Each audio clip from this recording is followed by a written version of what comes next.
पौड़ी और पूरे गढ़वाल के पहाड़ आज सिर्फ विकास की कमी से नहीं, बल्कि डर और लापरवाही से मर रहे हैं। पिछले 6 महीनों में पौड़ी क्षेत्र में लगभग 9 लोगों की जान गुलदार के हमलों में जा चुकी है, और यदि पूरे क्षेत्र का आंकड़ा देखा जाए तो यह संख्या 20 के करीब पहुंच चुकी है। लेकिन सबसे दर्दनाक बात यह है कि इन मौतों के बाद भी सरकार, वन विभाग और जिला प्रशासन की नींद नहीं टूटी। हर घटना के बाद वही पुरानी कहानी दोहराई जाती है। अधिकारी पहुंचते हैं, कैमरे के सामने दुख जताते हैं, बड़े बड़े बयान देते हैं, मुआवजे का चेक थमाते हैं और फिर सब कुछ भूल जाते हैं।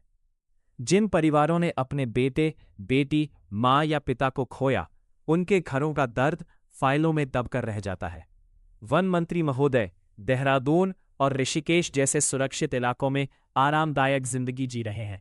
उनके घरों के आसपास सुरक्षा है, गाड़ियां हैं, प्रशासन है। उन्हें शायद कभी यह महसूस ही नहीं होता कि पहाड़ का एक आम इंसान हर शाम डर के साए में जीता है। गांवों का बच्चा स्कूल जाने से डरता है, महिलाएं घास लेने जंगल जाने से डरती हैं, बुजुर्ग शाम ढलते ही घरों में बंद हो जाते हैं। लेकिन वन मंत्री के लिए यह सिर्फ एक रिपोर्ट बनकर रह गया है। सबसे बड़ा सवाल यह है कि जब लगातार मौतें हो रही है, तो वन मंत्री ने अब तक कौन सा ठोस कदम उठाया? कितने संवेदनशील गांवों में स्थायी सुरक्षा व्यवस्था बनाई गई? कितनी स्पेशल टीमें तैनात की गई? कितने गुलदार पकड़े गए?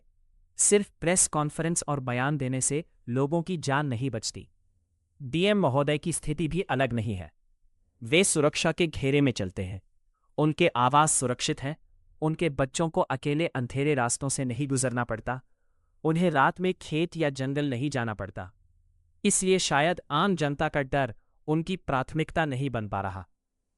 जब गांव वाले प्रशासन से मदद मांगते हैं तो उन्हें सिर्फ आश्वासन मिलता है। कहा जाता है टीम भेजी जा रही है, पिंजरे लगाए जाएंगे, गश्त बढ़ाई जाएगी।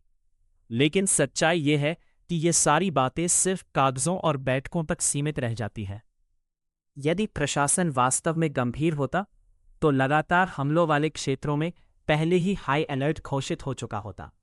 हर गांव में सोलर लाइट और सीसीटीवी लगाए जाते, रात में वन विभाग की गश्त होती, स्कूल जाने वाले बच्चों के लिए सुरक्षा दल बनाए जाते।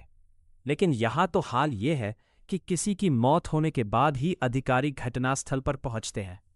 सरकार को शायद ये समझ नहीं आ रहा कि पहाड़ पहले ही खाली हो चुका है।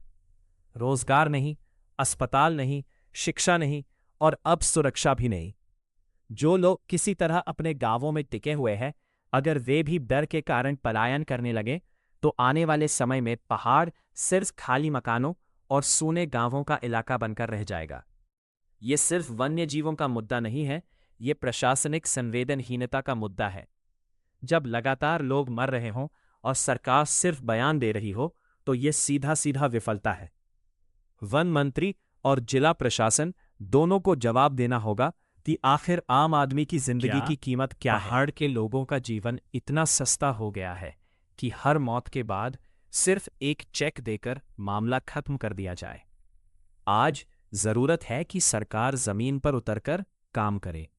वन मंत्री को खुद प्रभावित गांवों में जाकर रात बितानी चाहिए ताकि उन्हें समझ आए कि डर क्या होता है। डीएम और वन विभाग के अधिकारियों की जवाबदेही तय होनी चाहिए। जहां लगातार हमले हो रहे हैं, वहां तत्काल विशेष अभियान चलाया जाए, गांवों में सुरक्षा चौकियां बनाई जाए, वन्यजीव विशेषज्ञों की स्थायी टीमें तैनात हो और हर हमले की जिम्मेदारी तय की जाए। क्योंकि अगर अब भी सरकार नहीं जागी तो पहाड़ों से सिर्फ इंसान नहीं जाएंगे, बल्कि पहाड़ की आत्मा खत्म